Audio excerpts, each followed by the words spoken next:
I moved from there to here because one of the things that happened last time I was here is I thought it was very well and I enjoyed myself, but I couldn't see you.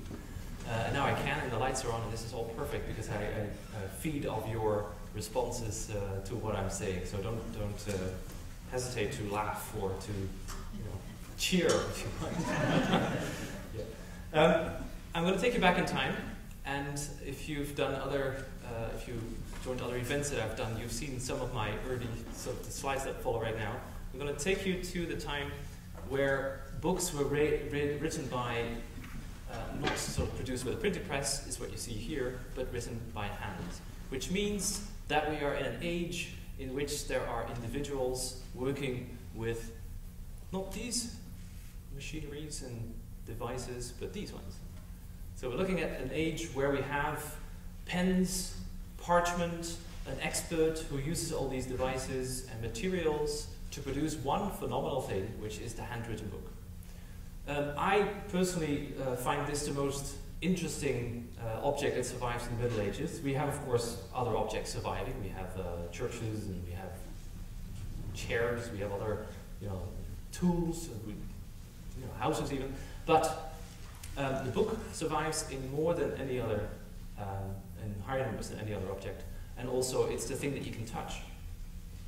Arguably, of course, when you touch a building, you also are in direct relationship with the Middle Ages. But the manuscript, the handwritten book, is an object that you can actually thumb through in the same fashion as somebody in the Middle Ages did. So this is why I find this object so very, very fascinating. You can touch something in the same fashion as somebody did 600 or 1,000 years ago. This is the topic for tonight, generally speaking, the manuscript, but I'm going to take you to a phenomenon, a mode of book production that is very new in a sense, although it was in existence before the Middle Ages. So we're talking about the commercial manuscript, which is, if we're very talking about it in plain terms, the book made for profit. The book made by somebody who could then buy peanut butter and bread and live from it, which is very different from the age before. And if you've been here last week in this very theater, you know what the other mode is all about. That is a monk producing manuscripts, for example, because his rule that he lives by tells him you need to write, in this case, 3 hours per day. It's a Carthusian monk. But also in other orders, and in fact all over Europe, books were produced in this particular fashion. That is the non-commercial fashion. That is, do not make any profit, because of course making a profit is a sin in this particular world, the world of monastery. Quality, it matters in some cases when we make books for the visiting bishop or for the altar, where everybody gets to see it, but otherwise making a book is just fine. In fact, as some of you know, the Carthusian monks had a rule: everybody who enters, we teach to write, whether this person can actually do it well or not. So this is interesting. It's a world where you write whether you want it or not. It's part of the rule, and it doesn't really matter what the quality is, and it also is something that you will then give to somebody else as a gift, or perhaps the other person will supply you the materials that you will use to make a book, but there's no profit involved. This is the world of medieval book production up to about 1200. Then things start to shift very quickly, and this is a scheme in which you see how the world of book production is until, including the 11th century, and in the 12th century, we have it right behind me, you can see both the monk and the lay person, so a person who does not have any vows, not taken any vows, he's not a priest, he's not a member of the clergy, he is not a member of a monastery, monastic order. He starts to be included in the process of producing books. The picture is actually very accurate because it is first done at the same time. So we have evidence of lay people coming from the outside world, working in the monastery together with the monk to produce one particular book. So two people together making one object. Usually the monk is then the one who copies, and the person, the lay brother, sorry, not the lay brother, but the lay individual coming from the outside world is the person often making the decoration. And so in the 12th century you see how these two start to blend a little bit. And then ultimately, a century later, it is that lay person who has taken the torch and is moving forward in book production, in that he will now be, from then on, the main producer of that wonderful, delightful object that is the medieval manuscript. It's a new mode of book production, and there is a number of reasons why this will happen. One is, for example, there's an increase of demand in society. So after 1200 we have larger cities than before. In fact, it's growing really rapidly. We have middle classes that gain an interest in reading for themselves, learning for themselves, building libraries for themselves. Not very dramatically impressive libraries, but still they are purchasing books, and they didn't do so before. We have the higher classes that start to read more, become more literate. Private reading comes in, which also sparks a demand in books. And, very importantly, the second reason is the increase in the books used for education. We have a demand by students that is unmatched. In previous centuries, so we have in the 13th century the universities that are in existence, but even in the 12th century we see large communities, higher education appear in Europe, and all these individuals need one particular thing, that is money, but also they need books. We actually have lots of letters from students writing to their parents. A wonderful article by Haskins, students' letters to their parents, and the most predominant entry in these letters is, of course, send more money. But they use that money for good purposes because they bought books. This is, in fact, you can see in the picture behind me, so important that once the universities establish themselves, they will make it part of their coat of arms. And even in seals, you can see how the universities are showing that book is at the core of what they do. So in this picture, you can see on the one side masters reading, and in the other part you see how students are consulting books while they discuss with each other. So the book is an instrument that is crucial for providing sort of ammunition in discussions, but also is reviving learned culture, and also providing the masters with ideas that they can build on and produce their own texts, etc. So those two things, an increase in general in society of books, and it's a demand for books, and more particularly in the educational institutions, made it necessary for a new mode of book production to be established. Now, this is not a top-down movement. It's not like that the governments of Europe came together and thought, well, you know, things are so badly in Europe, everybody needs so many books, we really need to change the mode of book production. That's not how it went.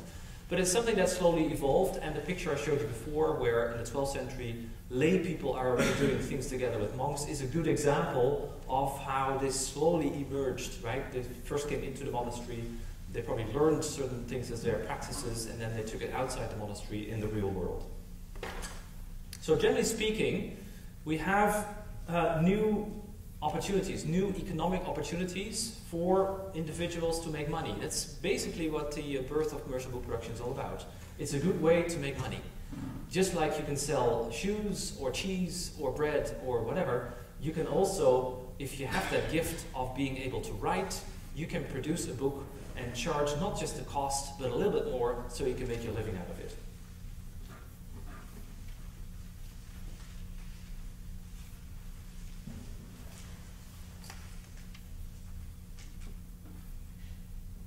There's two things I want to do. It's two main questions that sort of pop up when you think about this particular system, where profit becomes important, quality becomes more important, competition, all that stuff that economy is built of. One is, who is involved? So who does this, if not the monks? Right? Anybody who can write is a short answer, but who are these people? And the second is, how did these individuals operate? More particularly, how was it different from how it was done before? So those are my two questions. And I'll start with the first, and then I'm not going to do the second, because as I talk, the second will immediately become evident, and so at the end of the ride, all I have to do is grab all these lines that I've drawn on the sand and pull them together, and that will be my conclusion. And then you know the answer to the question of how did these individuals operate. Very efficiently, I can already tell you. Okay, the players. There is a whole bunch of players. We would have to say that there's various groups. I'd like to think that I'm very sort of orderly in presenting information in classes, and I think of this actually as a class for a very different audience, but I'm not different now, I think, than in front of a class of students. So I'm going to tell you about various umbrella levels, and underneath there are various individuals sitting under the umbrellas, very dry, and we'll do first the umbrellas, and then we'll go to the individuals. The first umbrella level is scribes, so the actual people who write texts down on parchment paper and other things in order to produce a book. There is a broad variety of individuals able to write in medieval society. They are, for example, clerks, notaries, schoolmasters, merchants, scholars, students, and other professionals, surgeons, shopkeepers knew how to keep their own books, and also were able to write other things, of course, because if you have this gift, you may as well write other things.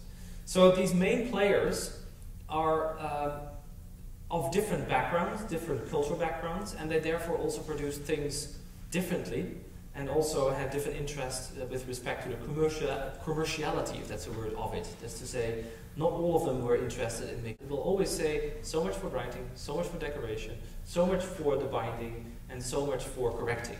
But it doesn't say, and so much for the middleman. That's never in there because it's given on top of that total amount of money. So you don't see him. So he's a ghost, the ghost in the machine, so to speak, and therefore we couldn't really it was very easy to argue that this system did not have any middleman, but it's now clear that it does.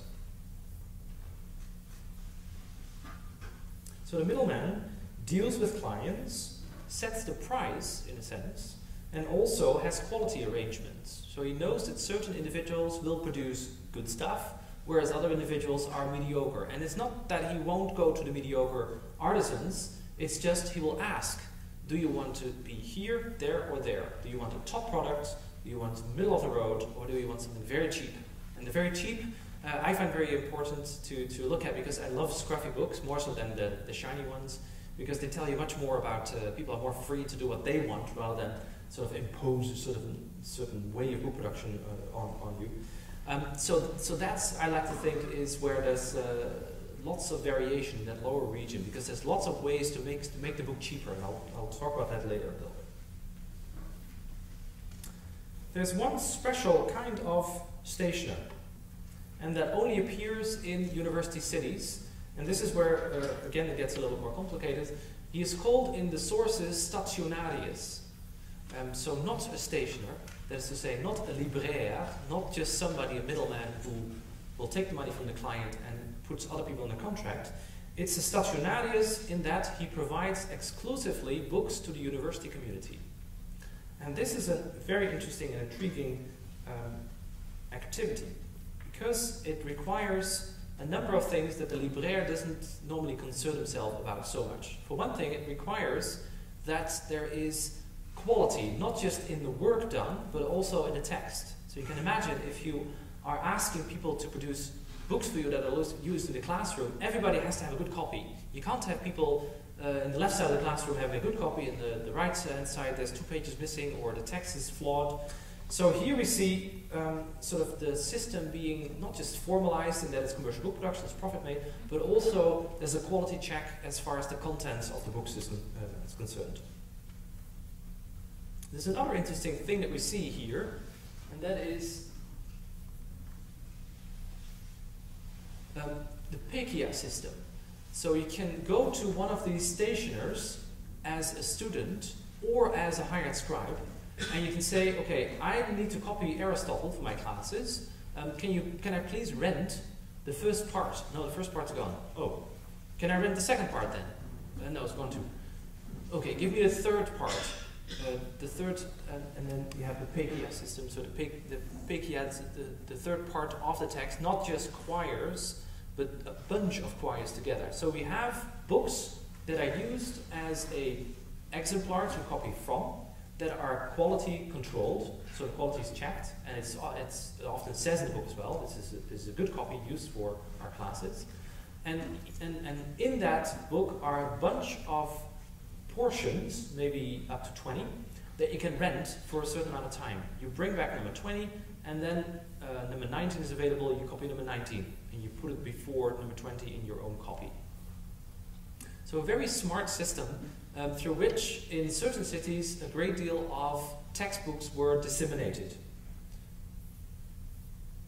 And these, of course, are the giveaway marks, because you need to keep track of where you are. And you can see in this picture in particular, the lower half is brownish, the ink, and the top half is black. So there we have going from one pigia to the next, which means one day I have black ink, I have no more text to copy. A few days later, I get the next little segment. Oh, I need to make new ink, but it's a little bit different color. So it's often the ink color in combination with these P's with a number next to it, or PEC with a number next to it. We also have these things, which is lists of text that you can get at these stationers. Sorry, stationari, I should say. So we have, it says what the text is, and how many quires, and how much per quire. So the second one says 60 quires, quaternions, and it's so much money per segment.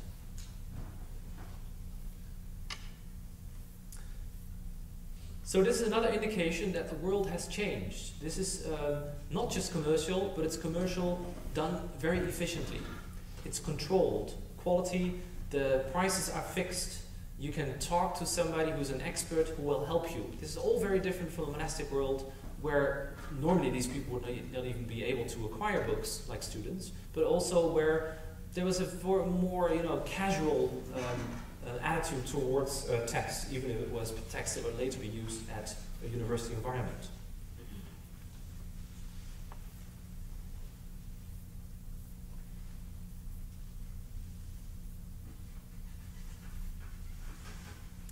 Just to give you one quote from 1275, and then I'll move on to the next block. This is a good indicator to show you how important quality is of the text. This is from a regulations, 1275 of the university. Because great harm ensues from corrupt and faulty exemplars, we order that the said booksellers, stationari, swear that they will display care and efficiency, diligence and effort to see that their exemplars, that people copy from, are true and correct, and that they will charge for these no more than a just and moderate salary or payment. So either if you rent it a certain amount, or if you have this person copy for you, then the payment for this person. Or whatever rate has been set by the university or its delegates. And this is Paris. There's indications that in Bologna it happened as well, and some other university cities. So the university, no surprise, because of the demand for books that I said, what I said at the outset of the paper, is a sort of a trailblazer. You can often see that if something happens that gets picked up all over Europe in the commercial world, it's often the university that will spark, the university environment that will spark this the first time, and also regulates it very early on. Okay, these are the players. Let's have a look at the commercial system. So, not so long as before, because I will keep an eye on the time. So what can we deduce from all this? What can we say about the system, the mode of book production that's not monastic but that's commercial? Well, first of all, that's very clear, is that specialization is very important. You will do this, scribe, you are an illuminator, you are a bookbinder, you are a corrector, you sell the stuff, and you are even a seller for a salesman for the university. So we're talking about specialization, which means quality. You will do what you're best at. You're not going to think that, what shall I do? Well, I'm going to be an illuminator. I can't draw, but I'm going to be an illuminator. No, you are not going to be an illuminator if you can't draw pictures. So you might be a scribe if you can write. So this is not just specialization, but also the market principle of quality is involved here, and that's very different from, as you now know, because I talked about in the beginning, from a monastery where, for example, with Carthusians, everybody was trained to write whether you could do it or not. So you have one trade, and you do it well, and you improve yourself with handbooks, with model books. So it's really a trade, a business that you explore and exploit. It's also specialized in that, for example, in Paris, you have two districts where you can buy books. In one district you buy the Latin books, and in the other, across the street from the Notre Dame, you can buy the vernacular books, in this case the French ones. And this is still the case in the 17th century. Just earlier this week I looked at a book in the university library here in Edmonton, and it said from a university salesman, on Rue Saint-Jacques. And so in the 17th century, that's still where you go to buy your materials as a student. The other thing is, another aspect, another important trait is collaboration. And it flows from specialization. If one person does the scribblings, if the other one does the drawings, and the other one the bindings, then that means if you want one book, you need all these people to work together. And that's of course where the middleman comes in, the libraire, the stationer, because he will make sure that everybody collaborates together properly, and also that these people can actually work together, get along together. And this is also why you often see that certain middlemen like to work with certain groups of people. And so if you look at a bunch of manuscripts from one city, you will often find that the same hand works with the same illuminator in different manuscripts. So this collaboration, still individual businessmen, but they collaborate together. And this is a good example. Here are a number of manuscripts. The scribes, of course, we don't know the names, so they're named after some features of the script. So we have the dovetail scribe, working at the top one, BNF Français 105, together with the Favel master. And we see these two return in the second box, dovetail, Favel, and in the third, dovetail, Favel. And here we see them, the scribe himself and the illuminator. So these are just 3 books, contemporary from the same city, where we see the same individuals collaborate, and you can just see how this goes. You know, the libraire will go to the scribe and say, how far are you? Okay, 3 more quires? Okay, I'll make sure that the next client is ready. The next door, the illuminator, how far are you? 2 more to go? Okay, good. Guys, in a week, I'm going to combine with some more text, and so he will give them more. So this is really a group of people with the spider in the web, the libraire, the stationer, making books for profit. So collaboration. The third feature is professionalism. So it's not just that scribes become part of guilds, that they actually have to show that they can do something, quality control, therefore become members of the Scribner's company, for example, the example I gave you. But also in other respects do we talk about professionalism. We have, for example, advertisements. This is found in the back of a French manuscript. If anybody wants a book like this, please come see me, Ernest, and I work in Paris in front of the Notre Dame. This is just a little stamp. This is like that you sometimes get on products you buy that you really don't want, but it tells other people that actually if you want this as well, if you like it very much, come see me. So it's a modern concept that actually has a medieval origins. The same thing happens for booksellers. Richard Libraire, living in Paris at the Rue Neuve Notre Dame, had this book made. So very interesting, had this book made. He didn't make it himself, he had it made. He could put people under contract, and this is the final result, dear viewer of this book. If you like it, then come see me. You know, that's the same message is in there. I also have some examples, found examples from binders. There's one from Brussels that I didn't have a picture of, but this is a very good one. It says, bound by me, Johannes Riechenbach, Capellanus. So this it's in this case somebody who also is a priest, and he binds books, and it tells it on binding. So if you see it and you like it, and it's not a bad binding, it's nice. There used to be some more decoration on. You might think, hey, where can I get this? Well, you don't have to search very long because it says on the book. So it's marketing that you see as part of this professional attitude. One that I like very much, an example of marketing, is something else, not advertisements, but of sorts at least. It's the sample sheet.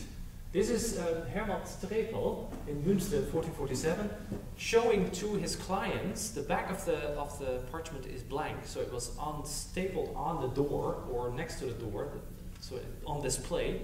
He shows all the clients all the scripts he can do, and so he writes little blurbs of text in different types of scripts. And I don't know if you can see, but in gold he puts the names of the scripts there, and so this is true professionalism, because not only does he show this is what you can choose from, so a palette of choice. That's not very monastic, right? There's no choice there. But also, if you want to talk to me about it, you can just tell me what you want. There's a name for it. So they now have names for the various choices, which I think is a very good indicator that actually things start to be very professional.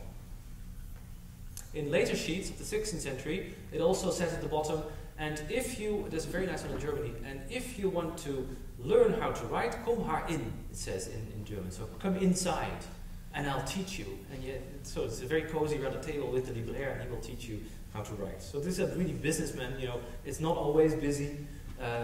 So I need also a second occupation. So let's teach some kids in town who want to be scribes later. You know? They want to be police in Middle Age, want to be a scribe. Another thing that's very professional is, no, I've done that. Okay, oh yeah, the last feature of sort of the commercial world is diversification in the types of books. So it's not just, the monastic book, for example, is very recognizable. It's a chunky book in a certain script, 2 columns in the 12th century, and that's your monastic book. The commercial book is very hard to define because it's such an enormous spectrum of possible layouts and types of parchment and illumination. It's very hard to say actually this is a commercial book, except for to say it's so diverse what this scribe has made, he must be commercial. Namely, he's acting on demand. Somebody asked him this, okay, I will do that. Somebody asked him that, okay, I'll do it this way. Right? The scribe is very wishy-washy in a good way, in an economical sense. He does anything you want. And so one thing that emerges out of this system is a great variety of possible physical features, of possible types of books, small, large, decorated or not, different types of script, within the scripts, different registers, very nice, the deep breath kind of script, the middle, or the deflated, very low end. Just to give you an example, this one's from Middle Dutch. Here we have the famous Vergu, the Middle Dutch romance translated from French. And this is done by the Vergu scribe, because we don't know his name, so that's what we call it. It's in Leiden, it's about 200 meters from my office. And for the longest time we thought that this person, you know, only did romances. We have another romance from his hand. And then suddenly we found another text. In fact, this was when I sat in Brussels a long time ago, it was in 1997. I was sitting behind this little book. It's the oldest mystical volume in Middle Dutch. So it contains text by Eckhart, and very dark and about things that if you read it out loud, you still don't know what these people mean. But so this is a person that was always thought to be in a monastery. And I sat there, and then somebody behind me was a very good paleographer, and I was just starting, said, oh, that's the Vergu scribe. And I was like, that's not possible. This is not a romance. This is not even verse. It's prose, and I don't understand what it means. So this is dark stuff that was, you know, not for everybody, not certainly for people who like to read romance or had them read to them. This is the little dinky little books, and little corners missing, and a very different object from the one that I just showed you.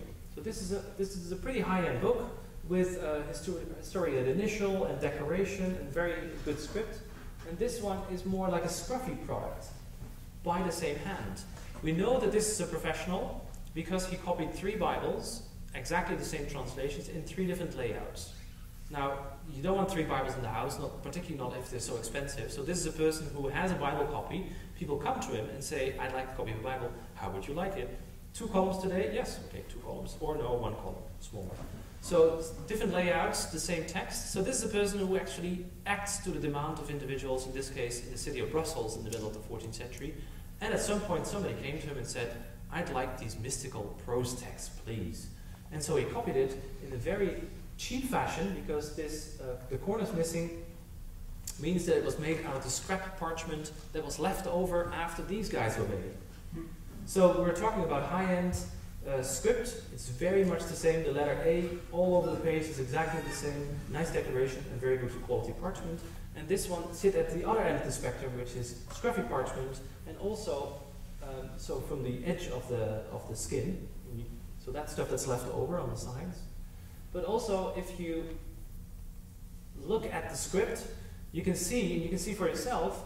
Look at the green, the A. No, better example is yeah. If you look at the top blue, it's an S, and if you look at the blue at the end of the second line, it's also an S, but they look very different. It's not exactly the same. It's almost the same, and the same with the 2 E's that are blue in the line that starts blue, red, blue, blue. Let me see if this works. Yes, all right. There. So you see that this E is standing next to this E, but they're very different. It's the same script. One is larger, the other one is a little bit smaller, one has a little stroke and stands like this.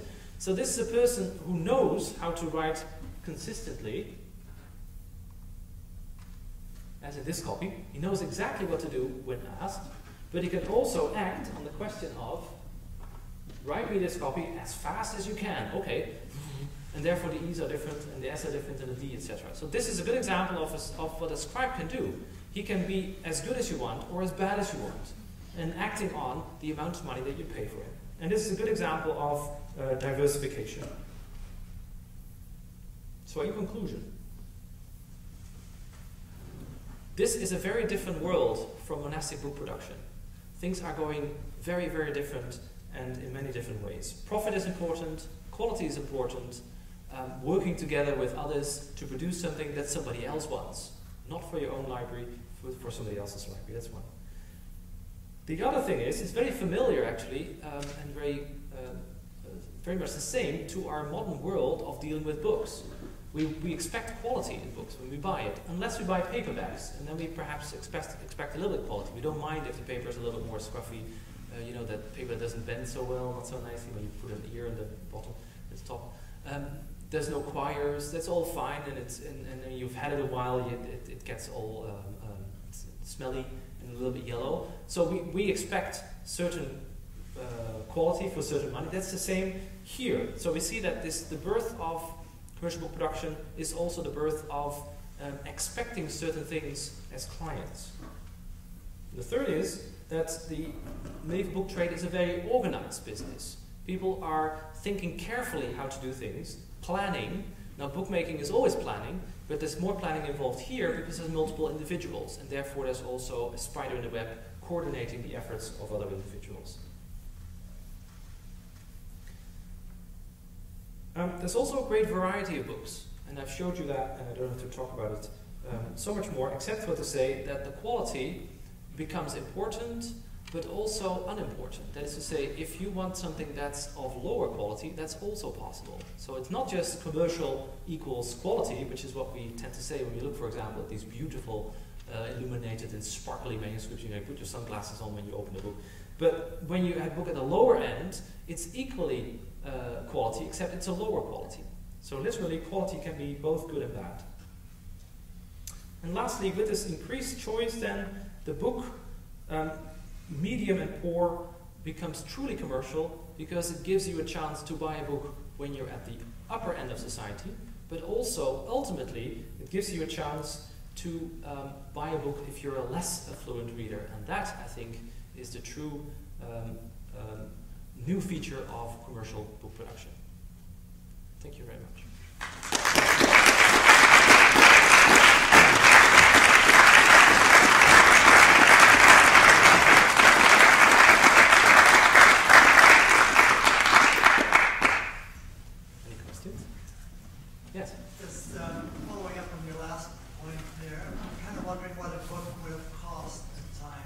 Yeah, that's somebody less affluent could have afforded the book. Do we know what? Yeah, I said less. Yeah, it's very good. I said less affluent, but not without any money. So a very famous paleographer says book become cheaper in the Middle Ages, but not cheap. So we have book prices, relatively many. We have books, quite a bit, but we don't hardly have any books with book prices in them. So we can say what the cost was of books, but we can't tie it to particular objects. So I can tell you that a book was equal to perhaps a second-hand car, but I can't really tell you then what that book has as features, if you see what I mean. But that's the order of monetary unit that you have to look at. Something that you cannot buy if you are just a common worker in a shop, for example, you have to save quite a bit. There are, this is in a commercial world even in the 13th century. But the interesting thing is that you have more means to make your books cheaper. So paper comes in.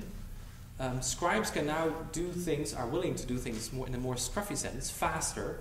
Cursive scripts come in because clerks include this particular script now in their bookmaking. So cursive script with loops is often used for administrative stuff, but will ultimately also be introduced in book production by these individuals. And so this is very interesting, I think, about the commercial world. In the later Middle Ages, you have more means at your disposal to, if you want to, get a cheaper book. And that was impossible before. Yes? From the words I kind of grabbed at the legal air plus the spider and the weapon, and may have, I guess my question, would he have taken the lion's share of the surplus value, and how does that relate to the other producers? Well, he's somebody who will take some money because he needs to live. He's a businessman. He also pays the individuals in advance. So we know that he would put an illuminator to work, either providing him materials or already paying up front. That's how you get these people to work for you. Which means that he will have had certain sort of means available to him. I can't tell you how much he earned or what his cut was, other than to say that he did have spare money lying around to do this. Yeah. And between the scribe and the illuminator and the bookbinder, is there any thought of or any knowledge about? No, this was just, I guess, just an artisan's wage, not knowing how much that precisely is. But you know, they weren't terribly rich, but they were able to do something that nobody else could, and so they could charge some money for it at least. But they weren't buying their own wares. They weren't, sorry? They weren't buying their own wares. That they were not that affluent. I don't think so, no.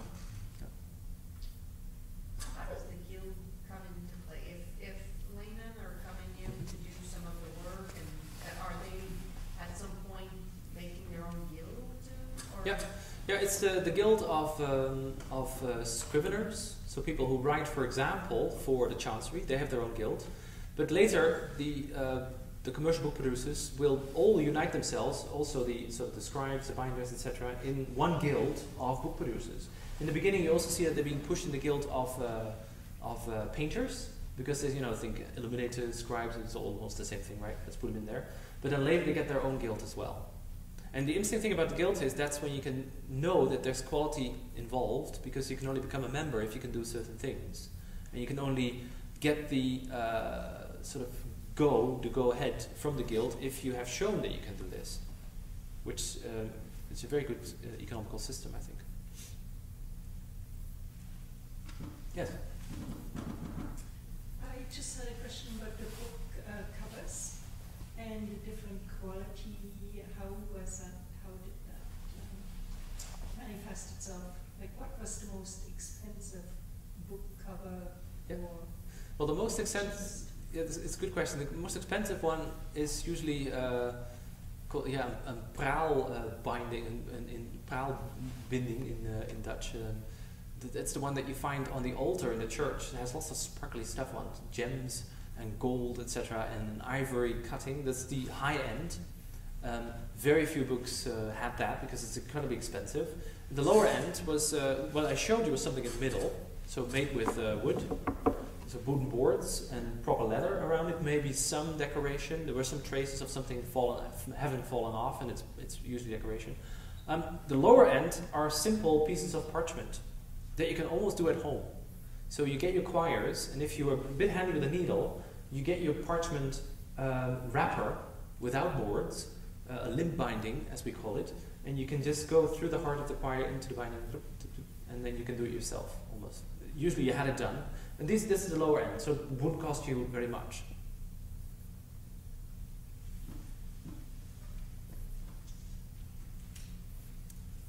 Well, no more questions? Yes? I was surprised in the beginning you said when the monks were the scribes, how there was a higher and lower quality in their work. Wouldn't they be motivated to do their best work to please God? Yes. I was quite surprised that they weren't all motivated. Yeah. I'll give you an example of where a scribe may choose to do not his best, but he can do better, but he opts not to.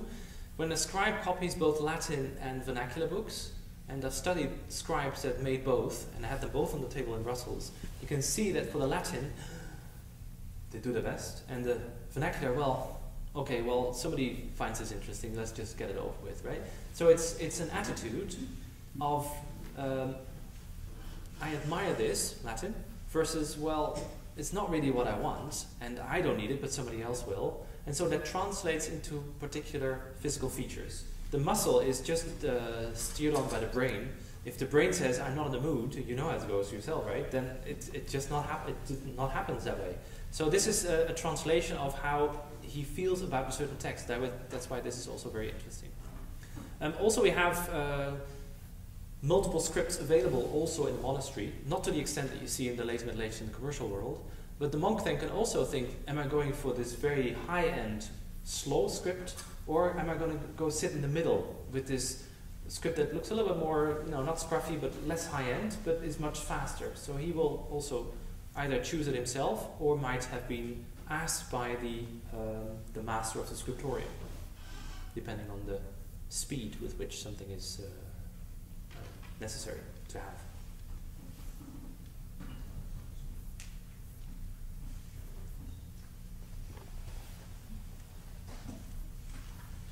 Right? Any further questions? If not, I'd like to thank the University of Alberta Killam Fund with its special fund for distinguished visiting professors, which provided the funding to bring Dr. Kwakkel here all the way from Leiden in the Netherlands. I'd like to thank Melanie Marvin, who's front and center right here, who has provided such fabulous support throughout this visit, before, and during, and no doubt after the visit, from the Department of History and Classics. And thank you all for coming tonight and for sharing this with us. And thank you so much, Erik.